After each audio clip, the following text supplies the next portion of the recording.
एक पत्नी जो एक रमणीय भ्रमण पर थी, उसके पति ने उसे आहार देने हेतु एक मुनि को भोजन कराने के लिए प्रेरित किया।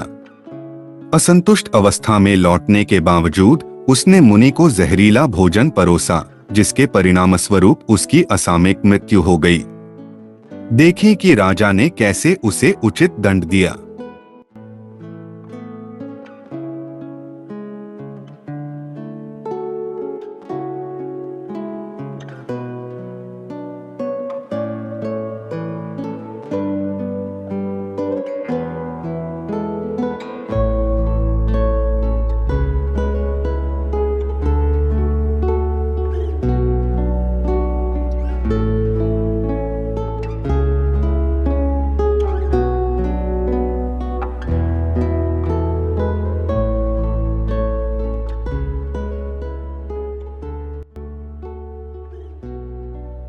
वर्ष पुरानी एक प्राचीन गाथा सुनाई जा रही है।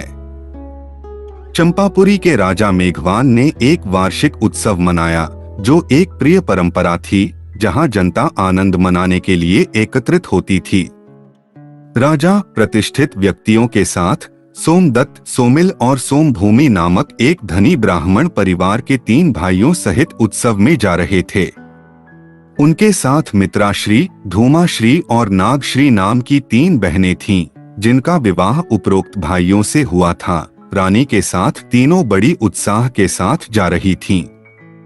इस छोटी सी यात्रा के दौरान सबसे छोटे भाई सोमभूमि ने आहार के लिए शहर जाते हुए एक मुनि धर्म रुचि को देखा। उन्होंने अपनी पत्नी नागश्री को लोगों की भीड़ में से संकेत देकर पास बुलाया। सोमभूमि ने नागश्री को घर लौटने का निर्देश दिया, क्योंकि मुनि भोजन के लिए निकले हुए हैं। उन्हें भोजन कराने के बाद वह उत्सव में फिर से शामिल होना। नागश्री इस व्यवधान से परेशान और क्रोधित महसूस कर रही थी। वह चिढ़कर घर तो लौट आई, उसकी चिड़चिड़ी मनोदशा ने उसे जहरीला भोजन देकर मुनि को सबक सिखाने के लिए प्रेरित किया।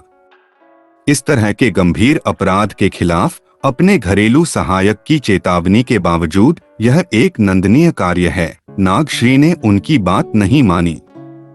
यह जानने पर मुनि धर्मश्री ने फिर भी भोजन स्वीकार कर लिया और जल्द ही जहर ने अपना असर दिखाना शुरू कर दिया, जबकि नागश्री उत्सव में शामिल होने के लिए वापस लौट गई।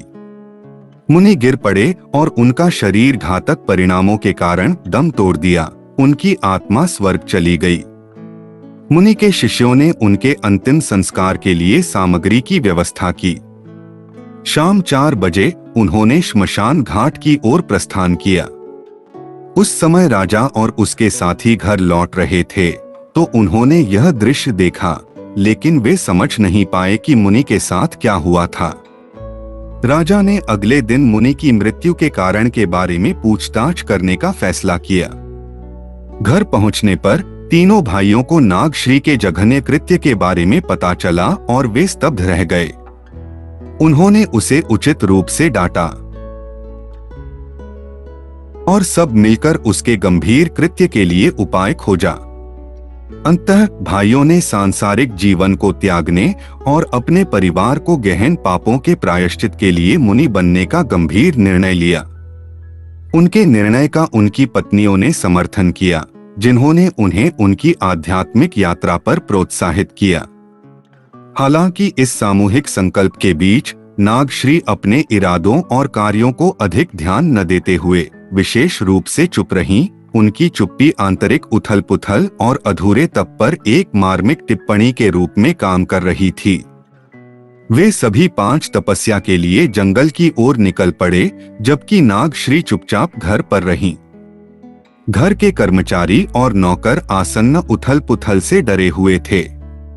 अगले दिन राजा मेघवान ने नागश्री को कठोर दंड दिया। उसका सिर मुंडवा दिया, उसका चेहरा काला कर दिया और उसके कानों से 2 कठोर नारियल के गोले लटका दिए। फिर उसे अपने अपराधों के लिए निर्वासित करने से पहले गधे पर शहर भर में घुमाया गया। वह बेकाबू होकर रोई, लेकिन उसे कोई सांत्वना नहीं मिली। निष्कासित होने के बाद वह नदी के तट पर गई। उसकी मुलाकात कपड़े धो रही महिलाओं से हुई। वह जोरों से रो रही थी। कुछ महिलाएं उसकी परेशानी देखकर उसके पास पहुंची। पीड़ा में थी, उसने मुनि के निधन के बारे में अपनी कहानी सुनाई, जिससे उसकी वर्तमान में ऐसी स्थिति पैदा हुई। परिस्थितियों के बारे में उसके स्पष्टीकरण के बावजूद परिणाम के डर से दो बहनों उससे दूरी बना ली। वह तब तक लक्ष्यहीन भटकती रही जब तक कि उसे कुष्ठ रोग 3 दिनों में उभरा और कुछ दिनों के बाद वह बहुत पीड़ा में मर गई। उसकी मृत्यु के बाद नागश्री का पुनर्जन्म छठे नरक में हुआ, जहां के निवासी अरबों वर्षों तक महान दुहक सहते हैं। इस बीच अन्य पांचों ने घोर तपस्या के बाद अरबों वर्षों के सुख से भरे सर्वोच्च स्वर्ग में स्थान प्राप्त किया। यह उल्लेखनीय है कि इन दोनों देवियों में से कोई भी भविष्य में महिला के रूप में पुनर्जन्म नहीं लेगी। पूरे ब्रह्मांड में स्वचालित साधनों द्वारा लागू किए गए कर्मों की जटिल प्रणाली द्वारा दंड और पुरस्कार की सीमा निर्धारित की गई है। ध्यान रहे, किए गए कर्मों के द्वारा परिणामों का अवलोकन कर सकते हैं।